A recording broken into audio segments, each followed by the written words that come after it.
Alright guys, so let's run down the solutions for 3.6. So the first thing is on number 5, you're looking at f of x.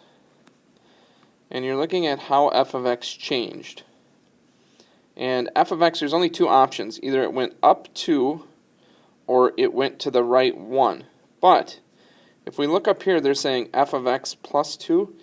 That tells us that this line slid up 2. So anytime we see f of x plus something, let's say it's plus 3, that means it's going to go up 3. If it's f of x minus 3, that means it's going to go down 3. Okay, so your solution here is the graph of g is a vertical, because it went up. Translation, 3 units up. Alright, let's look at the next one. On the next one, our f of x is this graph here. And they're saying, what happened to f of x to get it to go up here? Now, our options are that it went up 1, 2, 3, 4, or the other option is that it went 1, 2, 3, 4. So it either went up 4 or to the left 4. Now, it's all in this how this g of x is written. If it was f of x like this plus 4, it would be up 4. Right? But it's not. It's not written like this. It is written as f parentheses x plus 4. So when it's in the parentheses, it does the opposite of this movement on the x-axis. So the opposite of plus 4 on the x-axis would be, it's going to move to the left 4. So the graph of g is a horizontal. Translation, 4 units to the left.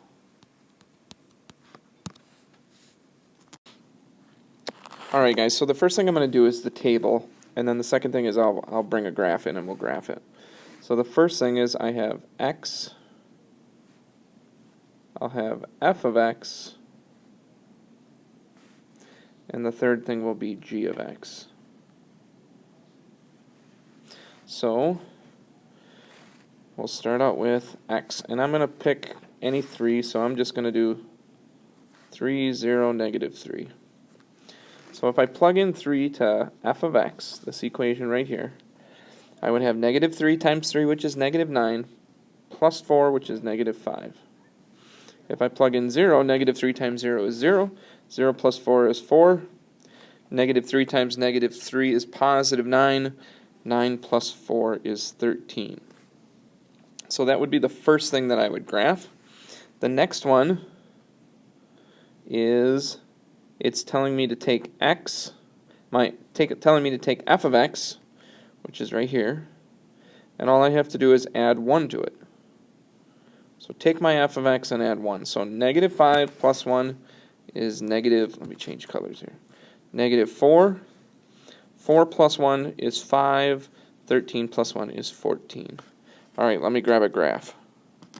So now I'm going to graph what I have in blue.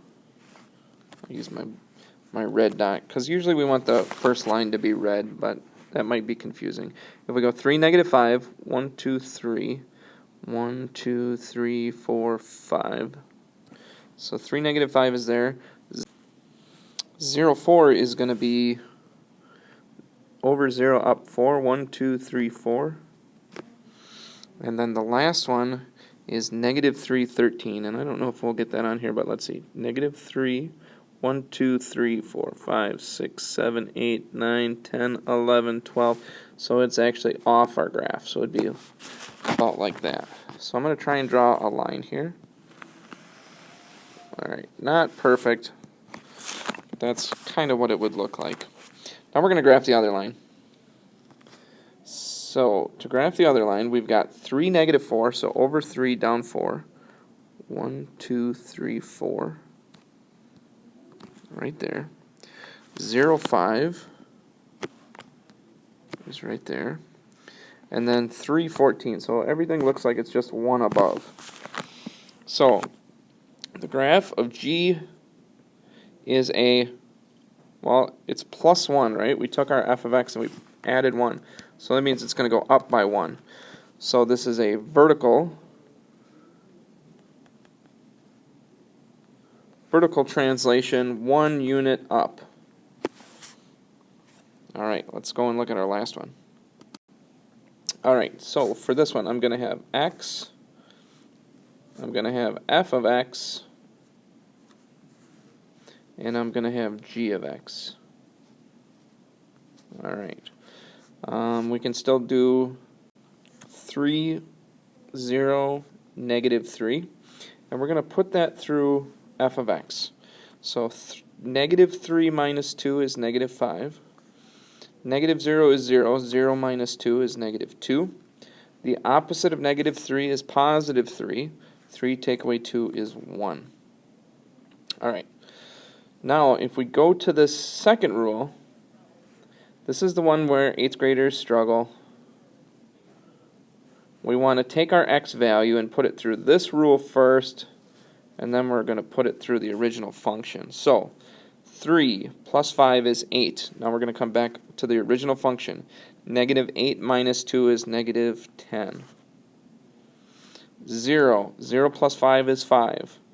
We're going to plug that into the original function. Negative 5 minus 2. Negative 5 minus 2 is negative 7. Now the last one, negative 3. Negative 3 plus 5 is 2. Negative 2 minus 2 is negative 4. Let me get a graph for us. So first I'm going to graph the red line, our first line.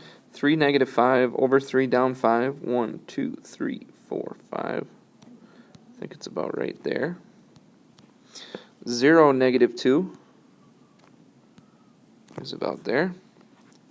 Negative 3, positive 1 is about there. Okay, so our line is something like that. Now I'm going to go to blue, and I'm going to have 3, negative 10. So over 3, down 10. 1, 2, 3, 4, 5, 6, 7, 8, 9, 10 is there. 0, negative 7. 1, 2, 3, 4, 5, 6, 7 is about there. Negative 3, negative 4. 1, 2, 3, 4 is about right there. So, now these two lines should be parallel. I know it doesn't look like it's parallel, but if you look at the dots, we've got a couple things. We need to decide what type of transformation happened here, because there's a possibility of 2. I believe this could slide. Well, remember we started on the red, so this would be going down 1, 2, 3, 4, 5. It's either sliding down 5 or it's sliding over to the left 1, 2, 3, 4, 5. So how do we tell? Well, the way that we tell is if this part was this, f of x minus 5. We'd be able to say it went down 5. But because it's f parentheses x plus 5, what that means is that on the x-axis it's going to do the opposite of plus 5. And the opposite of plus 5 on the x-axis is that it's going to go over to the left minus 5. So to fill this in, to get this answer correct, the graph of G is a horizontal translation 5 units left of the graph. Alright guys, that's it for the homework from last night. If you have any questions, make sure you ask them in the chat or email or join the Google Help Meet.